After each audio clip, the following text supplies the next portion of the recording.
Salam sejahtera Malaysia, denyut nadi suara rakyat bergema di channel ini. Jangan lupa tekan butang subscribe, like dan share. Malaysia kita punya, cintai Malaysiaku, kita jaga kita.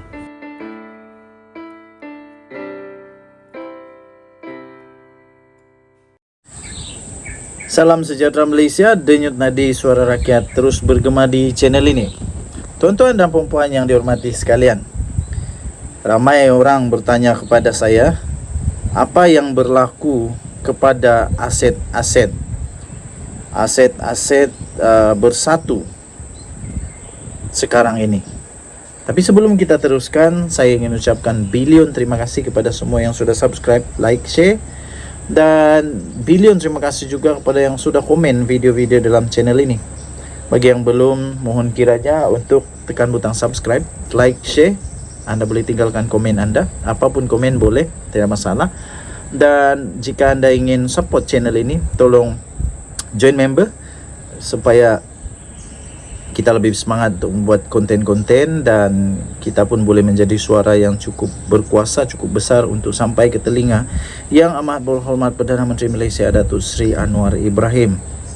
Tuan-tuan dan puan-puan yang dihormati sekalian, sekali lagi ramai yang tanya kepada saya, apa yang berlaku kepada aset-aset Bersatu? Dan akhirnya saya Google mencari dan akhirnya ada satu artikel yang panas, iaitu adakah aset Bersatu akan disita? Daripada utusan Malaysia, aset milik Bersatu akan disita. Kita tahu sekarang ini, yang kita tahu adalah akaun Bersatu sudah pun dibekukan. Ada akaun-akaun tertentu Bersatu dibekukan kerana sedang disiasat oleh SPRM. Dan kita juga tahu bahawa ada pemimpin, tidak kurang daripada 3 pemimpin besar Bersatu sudah pun didakwa di mahkamah kerana penyalahgunaan kuasa, rasuah, penyelewengan dan pengubahan wang haram berkenaan dengan satu projek yang sepatutnya membantu Bumiputra, kontraktor Bumiputra, tetapi diseleweng, iaitu Jana Wibawa. Aset milik Bersatu akan disita, itu soalan yang cukup besar. Selepas dibekukan akaun, adakah langkah seterusnya yang akan diambil adalah untuk menyita aset-aset Bersatu? Sekiranya benar aset Bersatu ini akan disita, ini akan menjadikan Bersatu lebih sukar untuk menghadapi pilihan raya negeri di 6 buah negeri yang akan datang ini. Tetapi menjadi satu kelegaan bagi mereka, iaitu ada janji daripada pemimpin PAS. Dia kata PAS kaya, tapi risau, boleh bantu Bersatu. Wah, tuan-tuan dan puan-puan yang dihormati sekalian, aset milik Parti Pribumi Bersatu Malaysia atau dikenali sebagai Bersatu berkemungkinan boleh disita oleh pihak berkuasa dalam tempoh terdekat. Wow, kalau disita memang cukup cabaran besar bagi Parti Bersatu kerana mereka tidak ada dana lagi untuk pilihan raya. Sudah tidak ada dana, tiada lagi aset, susah betul untuk berkempen. Sebab nak beli sepanduk, nak pergi beli makanan orang di markas dan sebagainya, perlu dana dan wang. Itu berkemungkinan boleh disita oleh pihak berkuasa dalam tempoh terdekat. Bercakap kepada Mingguan Malaysia, ahli Majlis Pimpinan Tertinggi MPT Bersatu.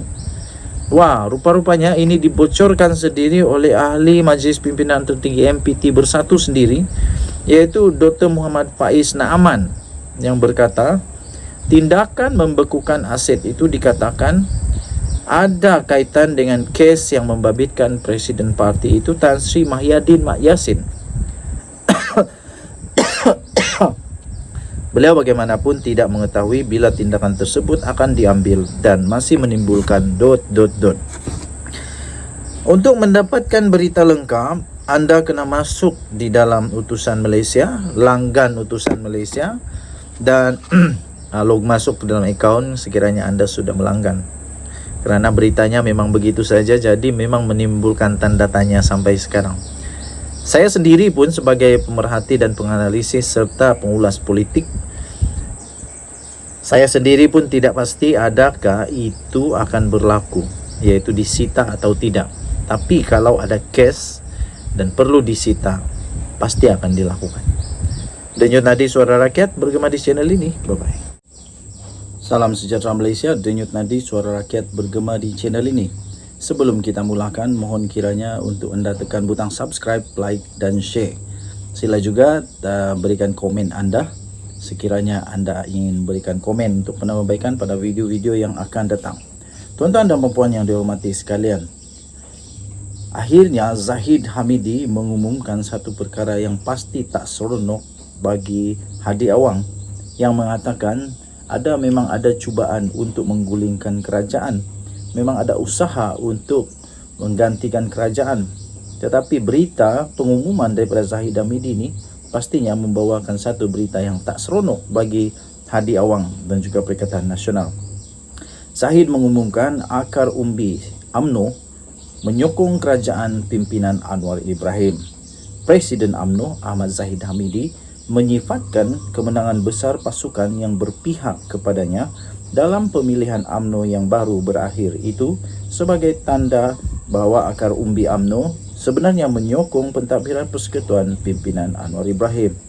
Timbalan Perdana Menteri itu turut berikrar bahawa kepimpinan baru UMNO itu akan terus memperkukuhkan lagi kerajaan perpaduan ini. Ini terlihat daripada bahawa kesatu paduan pemilihan kepimpinan UMNO memperlihatkan bahawa dokongan daripada akar umbi jelas untuk kepimpinan peringkat nasional diberikan dengan dokongan sepenuhnya kepada keutuhan kerajaan perpaduan sekarang, kata beliau. Beliau juga berkata, manifestasi ini dilihat dengan jelas. Kita lihat, walau ada usaha-usaha untuk gugat kerajaan perpaduan sekarang ini, ia jelas ditolak oleh perwakilan. Katanya pada satu sidang media selepas mesyuarat Sekretariat Kerajaan Perpaduan di Ibu Pejabat UMNO di Kuala Lumpur pada malam tadi. Mesyuarat parti pemerintah pentadbiran persekutuan itu antaranya turut juga dihadiri oleh PKR, UMNO, DAP, MCA, GPS dan juga MIC. Dilaporkan penyokong bagi Kem Zahid menguasai pemilihan UMNO dengan menang 2 daripada 3 jawatan naib presiden, sebahagian besar kerusi majlis tertinggi dan sayap parti. Maka kata Zahid Hamidi, ini jelas sebagai satu signal bahawa unsur-unsur untuk memecahkan UMNO dari luar dan juga menyuntik perpecahan ini dari dalam itu jelas adalah untuk meruntuhkan kerajaan sedia ada, katanya.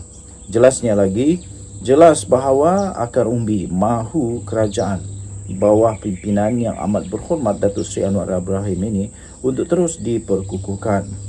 Katanya lagi, kami amat yakin dengan dukungan rakan-rakan dalam Parti Perikat Barisan Nasional dan juga rakan-rakan daripada Sabah, Sarawak yang dokong kerajaan perpaduan ini, katanya. Tahniah kepada pimpinan yang terpilih dan kami berjanji kerajaan perpaduan ini akan terus didokong oleh kami dan dikukuhkan bersama-sama dengan rakan-rakan dalam Barisan Nasional, kata Zahid lagi. Dalam perkembangan yang lain pula, Perdana Menteri Datuk Seri Anwar Ibrahim pada satu sidang akhbar yang sama itu juga ditanya jika mesyuarat malam tadi turut membincangkan pembagian kerusi bagi 6 pilihan raya negeri yang akan datang. Kata Anwar Ibrahim, itu dalam proses. Terima kasih. Akan dimuktamadkan dalam masa singkat. Good progress. Tapi kita tidak bincang detail kerana jawatan kuasa mewakili parti-parti yang terlibat akan terus berbincang, kata pengerusi Pakatan Harapan itu. Anwar juga mendedahkan bahawa gabungan parti pemerintah akan mengadakan konvensyen bersama tidak lama lagi untuk membantu bagi menentukan hala tuju bersama. Menurut Anwar, mesyuarat malam tadi juga turut membincangkan isu retorik agama dan kaum yang sekian lama dimainkan di negara ini. Dia berkata, pemimpin parti pemerintah mencapai kata sepakat bahawa kerajaan berkomited untuk menegakkan prinsip di bawah perlembagaan persekutuan, termasuklah melindungi hak setiap rakyat, tidak kira mengira kaum dan kepercayaan mereka. Anwar juga mengulangi bahawa sebarang usaha untuk mengganggu keharmonian dalam negara perlu ditangani dengan tegas. Denyut Nadi Suara Rakyat bergema di channel ini. Bye-bye.